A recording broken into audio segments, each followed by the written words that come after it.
The Owl House is still technically on its mid-season hiatus at the moment, but because the show is released internationally, sometimes an episode will premiere first in another country weeks or even months before it does in America.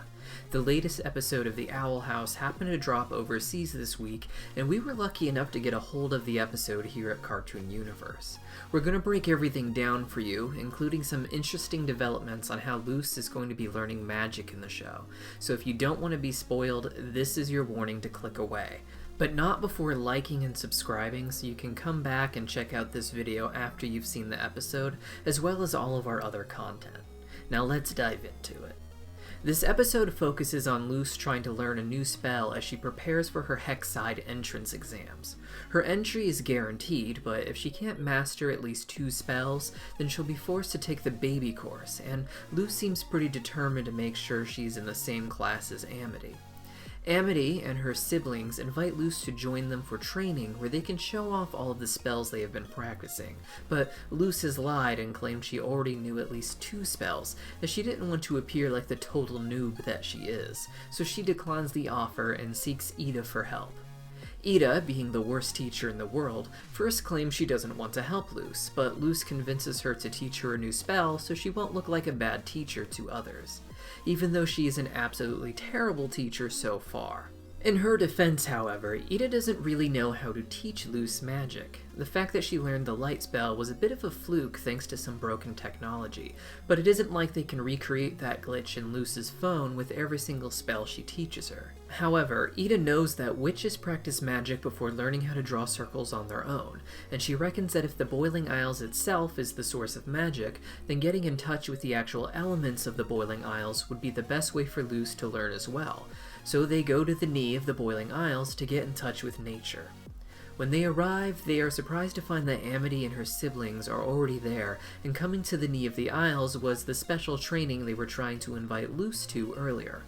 Amity is shown to be struggling with new spells, and they note that she still needs a training wand to figure out how to use a spell that casts fire. Ida leaves Luz to stare at the Boiling Isles and search for inspiration on how to use its magic herself, but she gets distracted by her own thoughts and instead decides to steal Amity's wand and spellbook to learn magic the way Amity is.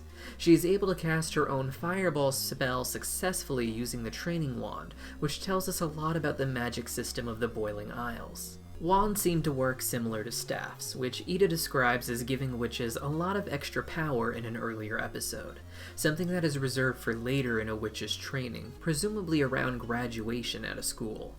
Training wands seem to have a limited amount of power in them, stopping young witches from going crazy with that power.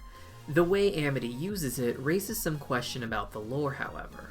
For instance, Luz can't draw circles in the air like other witches because that takes the magic bile that witches naturally produce. She can replicate spells by drawing their appropriate glyphs on a surface, however.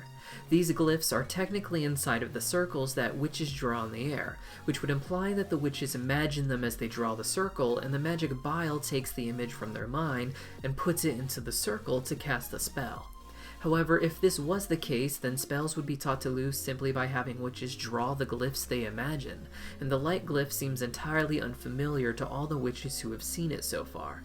On top of that, when Luz examines Amity's spellbook, there is no glyphs, just drawings of people drawing a circle in the air and seemingly imagining fire in the center of it. This tells me that when a witch performs the spell, the glyphs are applied to the circle sort of subconsciously, and instead of memorizing symbols in their heads, the witches have to imagine what they want to happen, and if they imagine it in the correct way, then that would make the glyphs appear correctly in the circle if something could detect it, like the way Luz's phone could. A witch's bile, then, is a natural source of raw power that takes the thoughts and converts them into glyphs, and wands and staffs seem to amplify that power and help channel a witch's thoughts correctly, implying that they are infused with their own source of magic similar to bile, or can pull that power from the natural magic of the world around them. It is a bit of an abstract concept, as all magic eventually becomes when broken down, but it gives us a decent idea of how the magic works. If Luz was given a staff, or even just a training wand, she could perform spells pretty fast, the same way the other witches do, but with always using the wand instead of her finger. Learning magic this way would make her useless without a wand though, as she would be channeling her subconscious thoughts into spells, not learning the glyphs that make them happen. On the flip side, she may be able to learn spells faster by mastering them with glyphs first, as she will already know exactly what to imagine when she starts using her wand or staff, making the transition into the magic circle seamless. Instead of struggling to imagine things right like Amity is, she would just imagine the glyph and the wands would apply it directly to the circle for her. Luce's fireball spell ultimately backfires when she accidentally shoots a fireball at a terrible monster local to the knee, a creature that normally keeps to itself but decides to attack when provoked. Amity and her siblings show up to help, but Ida gets attacked first, so she is unable to use her magic to help them. Amity and her siblings try to help as well, but with Amity's magic wand out of power, the twins get captured as well. Amity decides to go and save the others, and uses a magic spell to trap Luce in a circle, seeing her as only a liability after it's revealed she doesn't actually know anything more than her light spell, and that she sabotaged Amity's wand so it can't be used to help the others. Luce has a sad moment where she begins to hate the Boiling Isles, wishing that it could teach her magic, and expresses doubt that she will ever learn anything more than her light spell. When she performs the light spell, she watches the ball of light float in the sky and notices that it looks a lot like the stars over the Isles. When she looks closer, she realizes some of those stars actually make a constellation, one that resembles the glyphs she used for the light spells. As the snow falls around her, she catches a snowflake and realizes that unlike in our world, where each snowflake is entirely unique, all the snowflakes here have the exact same shape. She draws that shape and creates ice, and thus reveals how she will learn all sorts of magic in the series to come. If stars have glyphs for making light, and snow as glyphs for ice, then there is probably all sorts of secret glyphs all over the islands. What may appear to be coincidentally pleasing cracks in rocks may be a glyph for making mountains. By cutting into a tree, she may see a pattern in the rings that helps her to grow plants. Ripples in water may reveal how to control puddles, and the possibilities are endless. Luce now has the potential to discover more magic everywhere she goes. Despite some of the confusion with how wands and staffs actually work, this is a pretty unique fantasy lore that I love to see explored. It shows that a lot of effort went into building the world that wasn't just some generic fantasy, and I truly believe this means there will be more amazing revelations along the way. After learning this spell, Luce uses it to launch herself over the barrier that Amity has created and runs off to try and help save Ida and the twins.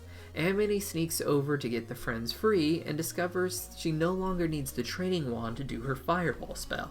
Meanwhile, Luce is able to lure the monster over a giant ice cliff and uses it to launch the monster away.